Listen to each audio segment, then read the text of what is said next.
बहुत पुराने समय की बात है।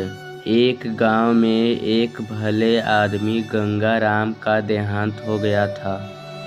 तो जैसे ही उस आदमी के परिवार वाले उसकी अर्थी को शमशान ले जाने लगे, तभी अचानक एक मोटे ताजे सेठ आए और उस अर्थी का एक पाँव पकड़ लिया और बोला कि मरने वाले इस गंगाराम से मैं 2 लाख रुपए कर्जा मांगता हूँ, इसलिए पहले मुझे मेरे पैसे दे दो, तभी मैं इसकी अर्थी को शमशान ले जाने दूंगा। अब तमाम लोग तमाशा देख रहे थे। तभी उनके 3 बेटों में से एक बेटे ने कहा कि हम तुम्हारा कर्जा नहीं देंगे, पिताजी का कर्जा पिताजी जाने, और वैसे भी अब वो तो इस दुनिया में ही है नहीं। अगर तुम्हें इनकी अर्थी ले जानी है तो ले जाओ। ये सुनकर पूरा गांव गंगाराम के तीनों बेटों पर थू थू कर रहा था। अब गंगाराम के तीनों बेटों उस कर्ज को देने से पीछे हट गए।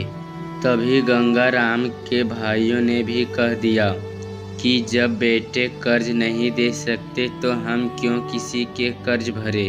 अब गंगाराम की अर्थी को वहाँ रुके हुए बहुत देर हो गई थी।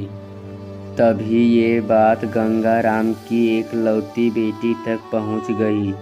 तो वह भागी भागी अपने पिताजी की अर्थी तक पहुँची। तभी उसने देखा कि उसके पिता के अर्थी का एक पाँव किसी बड़े सेठ ने पकड़ रखा है। ये देखते ही उसने आंखों में आंसू लिए अपना सारा जेवर और जितने भी पैसे उनके पास थे वो उसे दे दिए, और फिर उस सेठ के आगे हाथ जोड़ते ये कहा कि सेठ, अगर ये सब जेवर बेचकर भी आपका कर्जा पूरा ना हो पाए तो मैं खुद आपका सारा कर्जा चुकाऊंगी, मगर इस समय मेरे पिताजी की अंतिम यात्रा को मत रोको। तभी उस सेठ ने उसकी बेटी से बोला कि मुझे माफ़ कर दो बेटी, दरअसल बात यह है कि मुझे गंगाराम से 2 लाख लेने नहीं बल्कि देने हैं। गंगाराम ने 3 साल पहले मेरी कुछ मजबूरी पड़ने के कारण अपनी ज़मीन बेचकर मुझे ये 2 लाख रुपए दिए थे, और वो तो इतना भला आदमी था कि मुझसे 1 रुपये भी ब्याज नहीं लिया। और आज जब मैं गंगाराम के रुपए लौटाने आया हूँ तो मुझे खबर मिली कि उनका तो देहांत हो गया। इसलिए मैं बड़ी सोच में पड़ गया कि मैं इस पैसे किसको दूँ। इसलिए मैंने ये खेल खेला ताकि गंगाराम जी के ये 2 लाख रुपए घर के एक ऐसे सदस्य के पास जाए जो वाकई में उनको प्यार और उनकी इज्जत करते हो।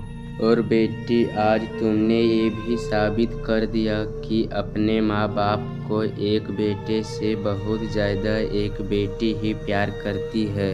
इसलिए ये 2 लाख रुपए मैं तुम्हें सौंपता हूँ। काश तुम जैसे बेटी हर घर में हो जो अपने पिता को इतनी इज्जत करती हो। ये सब देखकर गंगाराम के बेटे और भाई का सिर शर्म से नीचे झुक गया, और उनका बेटा उस मरा हुआ चीता को शमशान जलाने ले जाने लगा।